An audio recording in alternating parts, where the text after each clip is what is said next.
Okay, we're recording Grandma knitting, and she's going to tell us some stories about when she first became a nurse in the NICU, which stands for Neonatal Intensive Care Unit in St. Luke's? St. Luke's Regional Medical Center in Boise, okay. Idaho. So you want to just start from there, and we'll go till we get tired of that, and I will turn that down. Okay, just go. I'll just let it sit.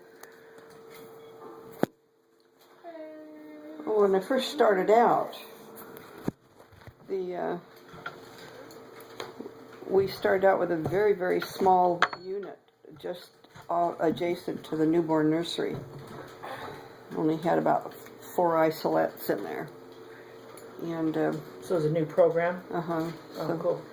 Then as we expanded, we actually ended up being a regional center for the mountain states, and babies were transported in from all over the mountain states: Wyoming, Idaho, Nevada, Washington, Oregon, the whole Northwest. And wow. We had developed quite a dignified staff, and the doctors were absolutely amazing, just really amazing. We did a lot of experimental type things too, like ECMO. We did the studies on that. What's ECMO? ECMO is a process where they invade the baby's carotid artery, and it kind of, unfortunately, what it does, it ends up sacrificing the vessel, but it's a way to deliver oxygen to the baby safely and for long periods of time when they're in really desperate need of having that service. And but in the process of that, over time, the nurses are developed into specific assignments. In that, when I first started out, we were assigned just kind of on a rotation where your patients changed every time he came in to the department. Then they developed a system where we were assigned a specific baby family, and that we followed that baby through the entire time they were in the unit. And that was kind of, I preferred that.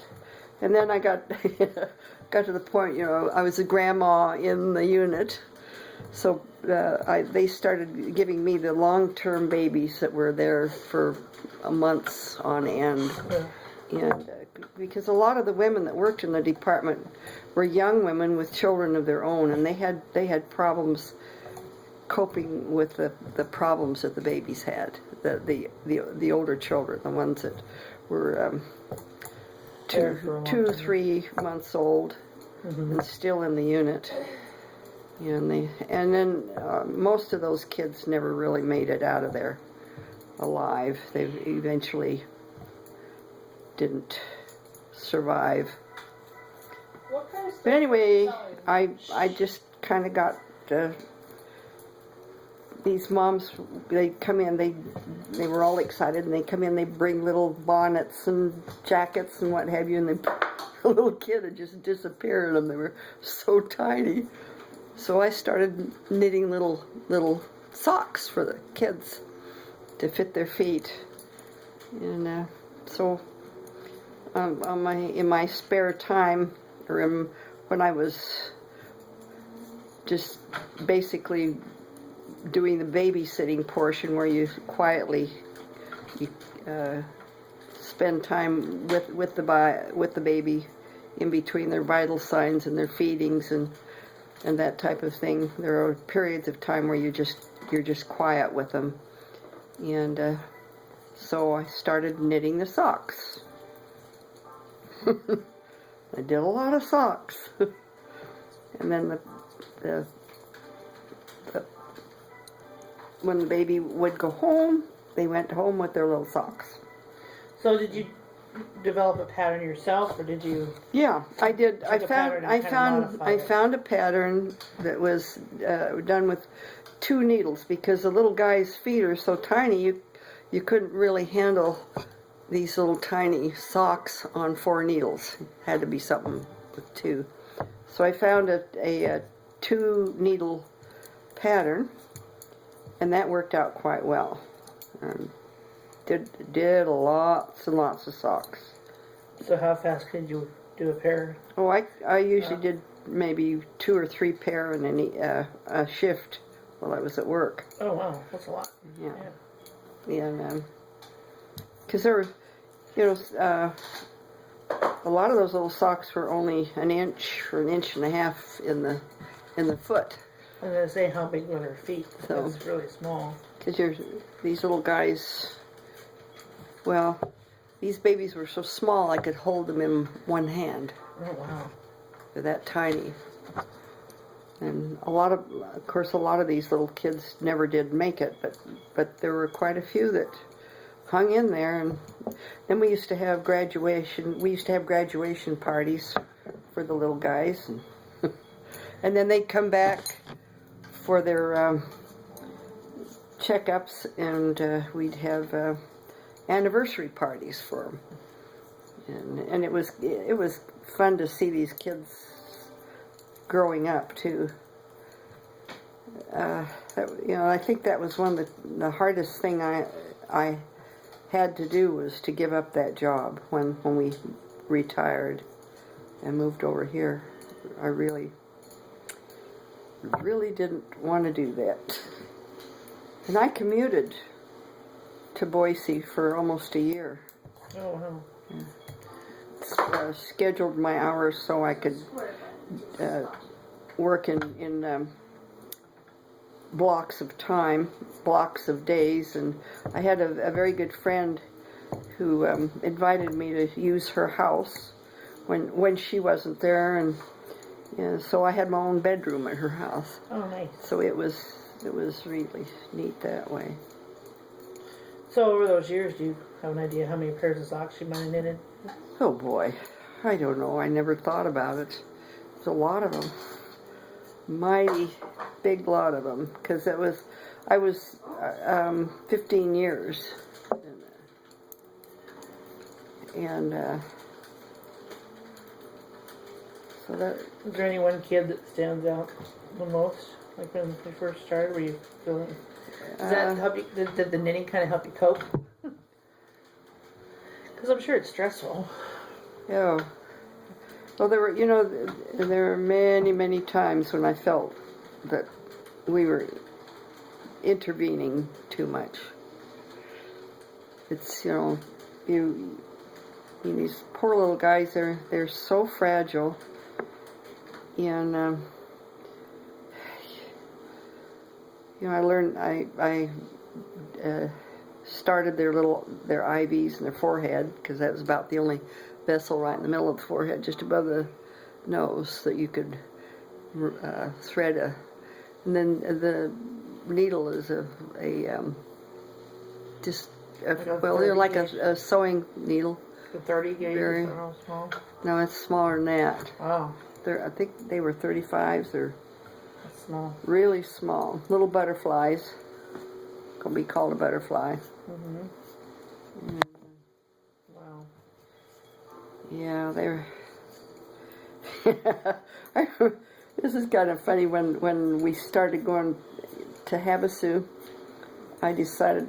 Well, the reason we started to go down there was because I was having the problems with my lungs from the pulmonary embolus, and the inversions in Boise were giving me a bad time in the winter. The doctor told me, he says, you just got to get out of here. You can't live in this stuff. He says, you won't survive. So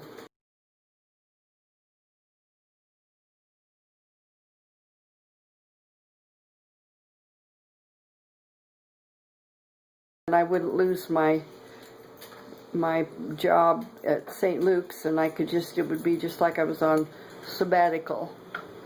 So I went in to apply for the job.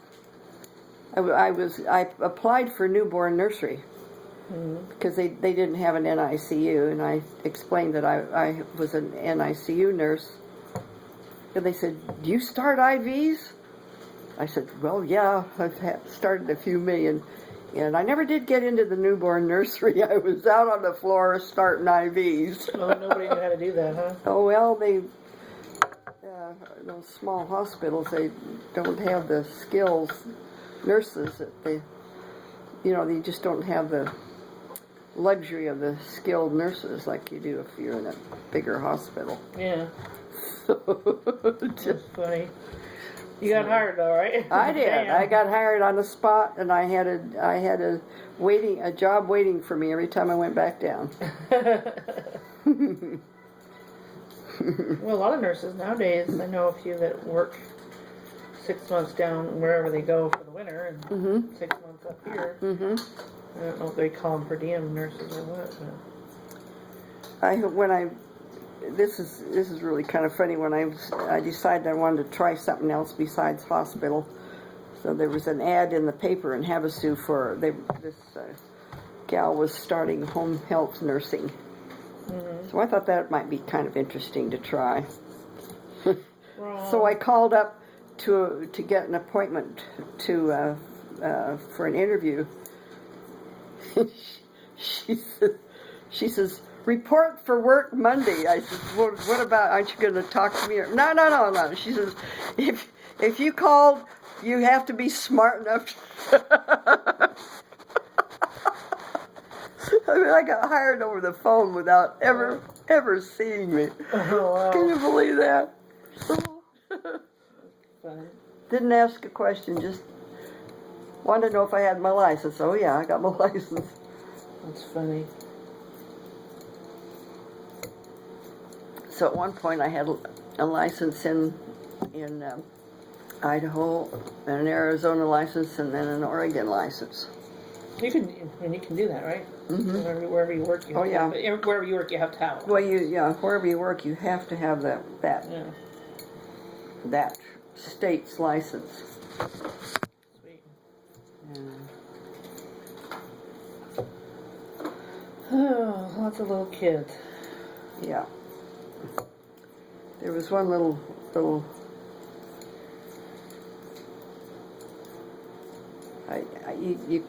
You get really attached to these babies too, and you have to be very, very careful not to let yourself become judgmental of the parents and their, because they're under a lot of stress.